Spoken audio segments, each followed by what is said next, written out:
ಅಕ್ರಮ ಬಾಂಗ್ಲಾ ನಿವಾಸಿಗಳನ್ನ ತೆರವುಗೊಳಿಸುವಂತಹ ಒಂದು ನಿಟ್ಟಿನಲ್ಲಿ ಈಗಾಗಲೇ ರಿಪಬ್ಲಿಕ್ ಕನ್ನಡ ಸಾಕಷ್ಟು ಒಂದು ಅಭಿಯಾನವನ್ನು ನಡೆಸಿದೆ. ಅದರ ಫಲ ಅನ್ನುವಂತೆ ಈಗ ಗೋರೇನಹಳ್ಳಿ ಆನೆಕಳ್ಳಿ ಬಳಿ ಇರುವಂತಹ ಗೋರೇನಹಳ್ಳಿಯಲ್ಲಿ ಈಗ ಅವರ ಎಲ್ಲರನ್ನೂ ಕೂಡ ತೆರವುಗೊಳಿಸಿ ಅಲ್ಲಿರುವಂತಹ ಶೆಡ್ಗಳನ್ನು ರಿಮೂವ್ ಮಾಡುವಂತಹ ಒಂದು ಕೆಲಸಗಳನ್ನು ಕೂಡ ಮಾಡಿದ್ದಾರೆ.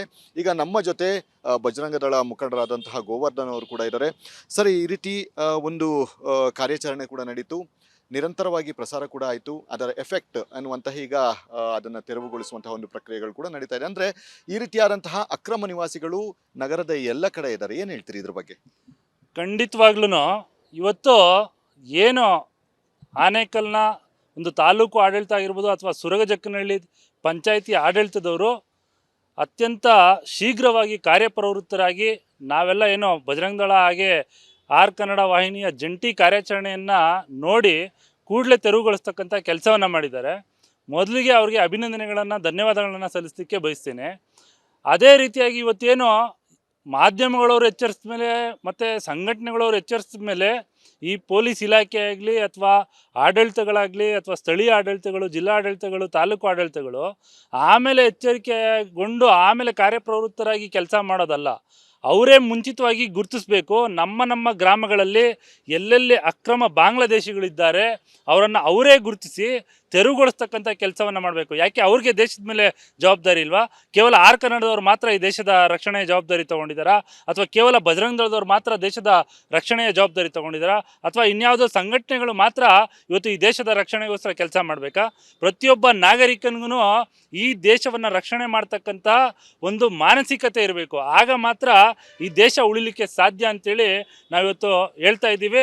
ಇನ್ನು ಮುಂದಿನ ದಿನಗಳಲ್ಲಿ ನಾವು ಬರೋದಕ್ಕೆ ಮುಂಚಿತವಾಗಿ ಅಂದರೆ ಆರ್ ಕನ್ನಡ ನ್ಯೂಸ್ ಆಗಿರ್ಬೋದು, ಯಾವುದೇ ಹಿಂದೂ ಸಂಘಟನೆಗಳಾಗಿರ್ಬೋದು, ನಾವುಗಳು ಬಂದು ಜಾಗೃತಿಗೊಳಿಸೋ ತನಕ ನೀವು ಕಾಯಬಾರ್ದು. ನೀವೇ ಖುದ್ದಾಗಿ ಸ್ವಯಂ ಪ್ರೇರಿತರಾಗಿ ಈ ದೇಶವನ್ನು ರಕ್ಷಣೆ ಮಾಡ್ತಕ್ಕಂಥ ಹಿನ್ನೆಲೆಯಲ್ಲಿ ಅವರನ್ನು ಕೂಡಲೇ ತೆರವುಗೊಳಿಸಬೇಕು. ನಾವು ಬಂದಿದ್ದೇ ಆದರೆ ನಾವು ನಿಮ್ಮ ಮೇಲೆ ನೀವೇನು ಸರಿಯಾಗಿ ಕಾರ್ಯನಿರ್ವಹಿಸ್ತಾ ಇಲ್ಲ, ಸರ್ಕಾರಿ ಈ ಒಂದು ಕೆಲಸವನ್ನು ನೀವು ಸರಿಯಾಗಿ ಮಾಡ್ತಾ ಇಲ್ಲ ಅಂಥೇಳಿ ನಿಮ್ಮ ಮೇಲೆ ಕೇಸ್ ಹಾಕಿಸ್ತಕ್ಕಂಥ ಒಂದು ಕೆಲಸವನ್ನು ಇನ್ನು ಮುಂದಿನ ದಿನಗಳಲ್ಲಿ ನಾವು ಮಾಡಬೇಕಾಗುತ್ತೆ. ಯಾಕೆ ಅಂತೇಳಿದ್ರೆ ಇವತ್ತು ಅಕ್ರಮ ಬಾಂಗ್ಲಾದೇಶಿಗಳು ವಾಸ ಮಾಡ್ತಾ ಇದ್ದಾರೆ ಅಂದರೆ ಅವ್ರಿಗೆ ಪ್ರೋತ್ಸಾಹ ಕೊಟ್ಟಂಥದ್ದು ಎಲ್ಲರ ಜವಾಬ್ದಾರಿ ಆಗುತ್ತೆ. ಅದು ಗ್ರಾಮ ಪಂಚಾಯಿತಿಯಿಂದ ಹಿಡಿದು KEB ಏನು ಬೆಸ್ಕಾಂ ಅವರಿಂದ ಹಿಡಿದು ಪೊಲೀಸ್ನವರಿಂದ ಹಿಡಿದು ಕಂದಾಯ ಇಲಾಖೆಯಿಂದ ಹಿಡಿದು ಎಲ್ಲರೂ ಸಹ ಇದರಲ್ಲಿ ಒಳಗೊಳ್ತಾರೆ. ಅವರೆಲ್ಲರೂ ಸಹ ಉತ್ತರದಾಯಿತ್ವರಾಗಿರ್ತಾರೆ. ಆ ಹಿನ್ನೆಲೆಯಲ್ಲಿ ಅವ್ರಿಗೆ ಮೊದಲನೇದಾಗಿ ಎಚ್ಚರಿಕೆ ಕೊಡಲಿಕ್ಕೆ ಬಯಸ್ತೀವಿ. ಸರ್, ಇದೊಂದೇ ಅಲ್ಲ, ಈಗ ಗೋರೇನಹಳ್ಳಿ ಮಾತ್ರ ಅಲ್ಲ, ಬೆಂಗಳೂರಿನ ಔಟ್ಸ್ಕರ್ಟಲ್ಲಿ ಸಾಕಷ್ಟು ಜನ ಈ ರೀತಿಯಾದಂತಹ ಒಂದು ಅಕ್ರಮವಾಗಿ ನೆಲೆಸಿದ್ದಾರೆ. ಮುಂದಿನ ಕಾರ್ಯಾಚರಣೆ ಅಂದರೆ ಮುಂದಿನ ಯಾವ ರೀತಿ ಇರುತ್ತೆ ಸರ್ ಕಾರ್ಯಾಚರಣೆ ನಿಮ್ಮದು? ಈಗ ನಾವಂತೂ ಓಪನ್ ಆಗಿ ಹೇಳಿದ್ದೀವಿ, ಎಲ್ಲೆಲ್ಲಿ ಅಕ್ರಮವಾಗಿ ಬಾಂಗ್ಲಾದೇಶಿಗಳು ನೆಲೆಸಿದ್ದಾರೆ ಅವರ ಮಾಹಿತಿಯನ್ನು ಸ್ಥಳೀಯ ಪೊಲೀಸರಿಗೆ ಕೊಡಿ. ಅವರು ನಿಮ್ಗೇನಾದ್ರೂ ಸ್ಪಂದನೆ ಕೊಟ್ಟಿಲ್ವಾ, ಆರ್ ಕನ್ನಡ ಮಾಧ್ಯಮದವ್ರಿಗೆ ಒಂದು ಕರೆಯನ್ನು ಮಾಡಿ. ಅದೂ ಆಗಿಲ್ಲ ಅಂತ ಹೇಳಿದ್ರೆ ವಿಶ್ವ ಹಿಂದೂ ಪರಿಷತ್ ಬಜರಂಗ ದಳದ ಕಾರ್ಯಾಲಯಕ್ಕಾಗಿರ್ಬೋದು ಅಥವಾ ಇನ್ಯಾವುದೇ ದೇಶಭಕ್ತ ಸಂಘಟನೆಗಳಿಗೆ ಕರೆಯನ್ನು ಮಾಡಿ ಅವರು ಜೊತೆಗೆ ನೀವು ಸೇರಿಕೊಂಡು ಪ್ರತಿಯೊಂದು ಗ್ರಾಮವನ್ನು ಇವತ್ತು ಸ್ವಚ್ಛಗೊಳಿಸ್ತಕ್ಕಂಥ ಕೆಲಸ ಮಾಡಬೇಕಾಗಿರ್ತಕ್ಕಂಥದ್ದು.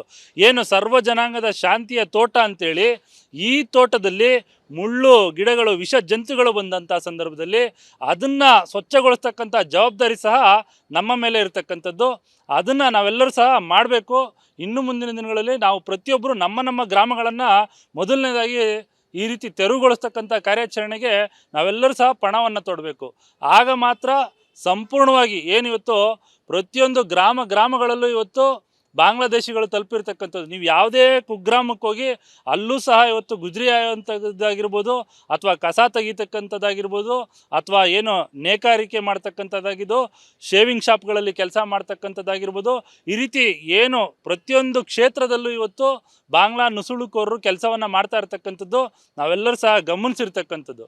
ಇದರ ವಿರುದ್ಧವಾಗಿ ಯಾವುದೋ ಒಂದು ಮಾಧ್ಯಮದವರಾಗಿರ್ಬೋದು, ಒಂದು ಸಂಘಟನೆಗಳಾಗಿರ್ಬೋದು, ನಾವು ಮಾತ್ರ ಕೆಲಸ ಮಾಡಿದ್ರೆ ಸಾಲೋದಿಲ್ಲ. ಪ್ರತಿಯೊಬ್ಬ ನಾಗರಿಕ ಸಹ ಇದರ ವಿರುದ್ಧವಾಗಿ ಧ್ವನಿ ಎತ್ತಿದ್ರೆ ಮಾತ್ರ ನಮ್ಮ ದೇಶವನ್ನು ಉಳಿಸ್ಲಿಕ್ಕೆ ಸಾಧ್ಯ ಆಗ್ತಕ್ಕಂಥದ್ದು. ಇದು ಕೇವಲ ಏನೋ ಅಂದ್ಕೊಂಡಿರ್ಬೋದು, ಯಾರೋ ಬರ್ತಾರೆ ನಮ್ಮ ಇಲ್ಲಿ ಕನ್ನಡಿಗರು ಸಿಗಬೇಕಾದಂಥ ಕೆಲಸಗಳನ್ನು ಉದ್ಯೋಗಗಳನ್ನು ತಗೋತಾರೆ ಅಂತ. ಇದು ಕೇವಲ ಅಷ್ಟಕ್ಕೆ ಸೀಮಿತ ಆಗಿಲ್ಲ. ಮುಂದಿನ ದಿನಗಳಲ್ಲಿ ಇನ್ನೊಂದು 10-20 ವರ್ಷಗಳಲ್ಲಿ ಏನು ನಾವೆಲ್ಲರೂ ನೋಡಿದ್ದೇವೆ, 2047ಕ್ಕೆ ಭಾರತವನ್ನು ದಾರುಲ್ ಇಸ್ಲಾಂ ಮಾಡಬೇಕು ಅಂತೇಳಿ ಇವರು ಹೊರಟಿದ್ದಾರೆ. ಅದರ ಭಾಗವಾಗಿ ಇವತ್ತು ನುಸುಳುಕೋರರನ್ನು ವ್ಯಾಪಕವಾಗಿ ಭಾರತಾದ್ಯಂತ ತಂದು ತುಂಬತಕ್ಕಂಥ ಒಂದು ವ್ಯವಸ್ಥಿತವಾದಂಥ ಷಡ್ಯಂತ್ರ ಮಾಡ್ತಾ ಇರ್ತಕ್ಕಂಥದ್ದು.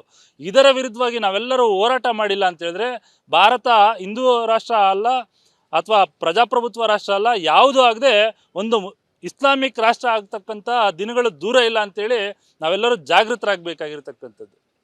ಎಸ್, ಇದು ಗೋವರ್ಧನ್ ಅವರ ಹೇಳಿಕೆ ಆಗಿರುವಂಥದ್ದು. ಅಂದರೆ ನಿಮ್ಮ ಪಕ್ಕದಲ್ಲಿ ಇರುವಂತಹ ಯಾರೇ ಬಾಂಗ್ಲಾದೇಶಿಗಳು ಇದ್ದಂತಹ ಸಂದರ್ಭದಲ್ಲಿ ಅದನ್ನು ನೇರವಾಗಿ ಪೊಲೀಸ್ ಠಾಣೆಗೆ ಒಂದು ಮಾಹಿತಿಯನ್ನು ಕೊಡಿ ಅಂತ ಹೇಳಿ, ಮತ್ತು ಇಲ್ಲದಿದ್ದಲ್ಲಿ ನಮ್ಮಂತಹ ಒಂದು ಸಂಘಟನೆ ಏನಿದೆ ಅಲ್ಲಿಗೆ ಒಂದು ಕರೆಯನ್ನು ಮಾಡಿ ಅಂತ ಹೇಳಿ ಅವರೊಂದು ಮನವಿಯನ್ನು ಮಾಡ್ತಾ ಇರುವಂಥದ್ದು. ಕ್ಯಾಮ್ರಾಮನ್ ಮಂಜುನಾಥ್ ಜೊತೆ ಅಭಿಷೇಕ್ ಜಯಶಂಕರ್, ರಿಪಬ್ಲಿಕ್ ಕನ್ನಡ.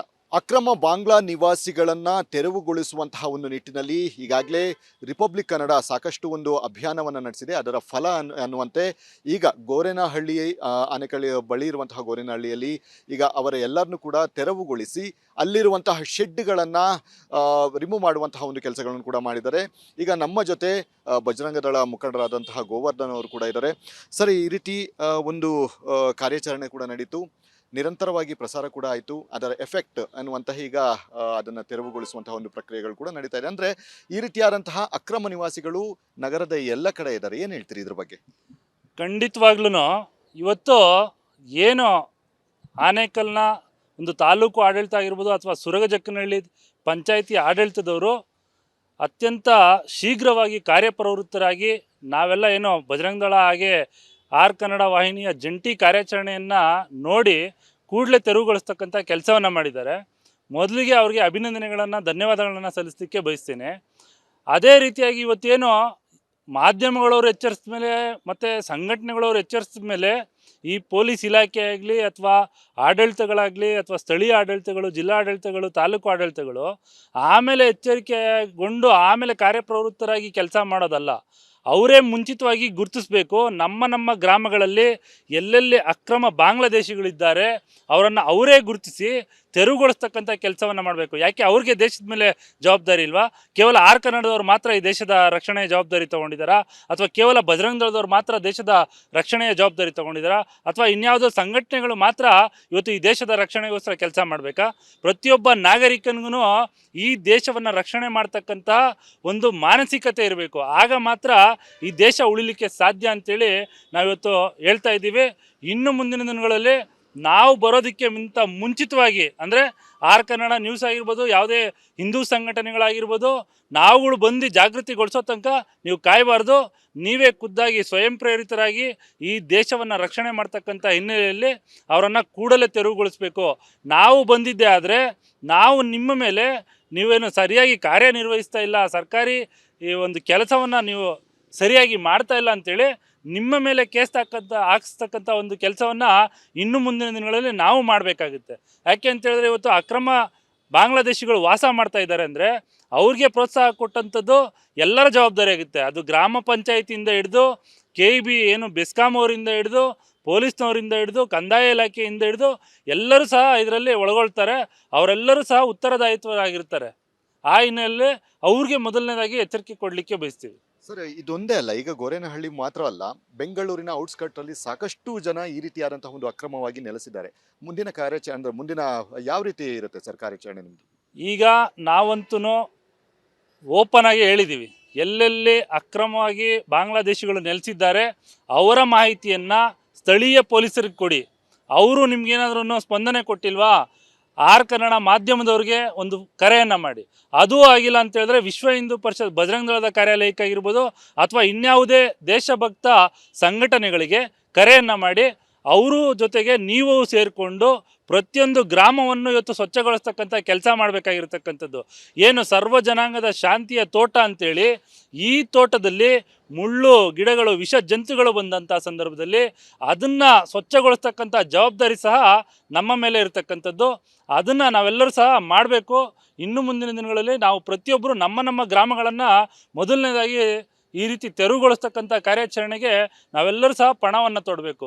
ಆಗ ಮಾತ್ರ ಸಂಪೂರ್ಣವಾಗಿ ಏನಿವತ್ತು ಪ್ರತಿಯೊಂದು ಗ್ರಾಮಗಳಲ್ಲೂ ಇವತ್ತು ಬಾಂಗ್ಲಾದೇಶಿಗಳು ತಲುಪಿರ್ತಕ್ಕಂಥದ್ದು. ನೀವು ಯಾವುದೇ ಕುಗ್ರಾಮಕ್ಕೆ ಹೋಗಿ ಅಲ್ಲೂ ಸಹ ಇವತ್ತು ಗುಜ್ರಿ ಆಯುವಂಥದ್ದಾಗಿರ್ಬೋದು, ಅಥವಾ ಕಸ ತೆಗಿತಕ್ಕಂಥದ್ದಾಗಿರ್ಬೋದು, ಅಥವಾ ಏನು ನೇಕಾರಿಕೆ ಮಾಡ್ತಕ್ಕಂಥದ್ದಾಗಿದ್ದು, ಶೇವಿಂಗ್ ಶಾಪ್ಗಳಲ್ಲಿ ಕೆಲಸ ಮಾಡ್ತಕ್ಕಂಥದ್ದಾಗಿರ್ಬೋದು, ಈ ರೀತಿ ಏನು ಪ್ರತಿಯೊಂದು ಕ್ಷೇತ್ರದಲ್ಲೂ ಇವತ್ತು ಬಾಂಗ್ಲಾ ನುಸುಳುಕೋರರು ಕೆಲಸವನ್ನು ಮಾಡ್ತಾ ಇರ್ತಕ್ಕಂಥದ್ದು ನಾವೆಲ್ಲರೂ ಸಹ ಗಮನಿಸಿರ್ತಕ್ಕಂಥದ್ದು.